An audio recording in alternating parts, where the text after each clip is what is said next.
150 গ্রাম পনির great করে নিয়েছি, নিয়ে ওটা একটা জায়গায় নিলাম। পেঁয়াজ কুচিটা দিয়ে দিলাম পনিরের মধ্যে, ধনেপাতা কুচি দিলাম, আর কাঁচা লঙ্কা দুটো কেটে কুচি করে নিলাম। নিয়ে ওর মধ্যে পাওভাজি একটু মশলা দিলাম, দিয়ে আর চাট মশলা দিলাম হাফ চামচের মতো। এবার একটু লঙ্কা গুঁড়ো দেবো, হলুদ গুঁড়ো দিলাম, দিয়ে এবার একটু ধনে গুঁড়ো দিলাম, একটু নুন দিলাম। এবার এখানে 2 চামচ ছাতু মিশিয়ে নেব বাইন্ডিং করার জন্য। মিশিয়ে নিয়েছি, এবার ভালো করে মেখে নেব। যেহেতু ধনিয়া পনির হচ্ছে সেই জন্য এটা মিশিয়ে নিলাম।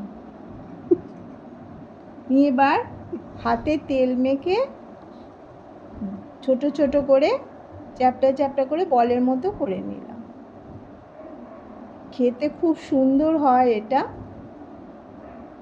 দেখুন করে করা হয়ে গেছে। এবার আমি চাটুতে একটু তেল গরম করতে দিয়ে চাটুতে সেঁকে নেব। ডিপ ফ্রাই করছি না, এগুলো সেঁকে নিলে খেতে খুব ভালো হয়। 2-3 মিনিটের মতো লাগে সেঁকতে, কড়া করে ভাজতে হয় একটু। দুটো পিঠ ভেজে নেব। গ্যাসটা কমিয়ে দিয়েছি। এবার তেলের মধ্যে করে দিয়ে দেবো, তেলটা ভালো করে মাখিয়ে নিই। এবার আস্তে আস্তে 2 মিনিট হয়ে যাওয়ার পর আর এক পিঠ করে ভেজে নেব। গ্যাসটা কমানোতেই আছে, বাড়ায়নি, বাড়ালে পুড়ে যাবে। দেখুন আস্তে আস্তে এগুলো ভেজে নিলাম একটু কড়া করে। এবার চাটনি দিয়ে শসা কুচিয়ে প্লেটে সাজিয়ে দিলাম। দেখুন খুব সুন্দর খেতে হয়।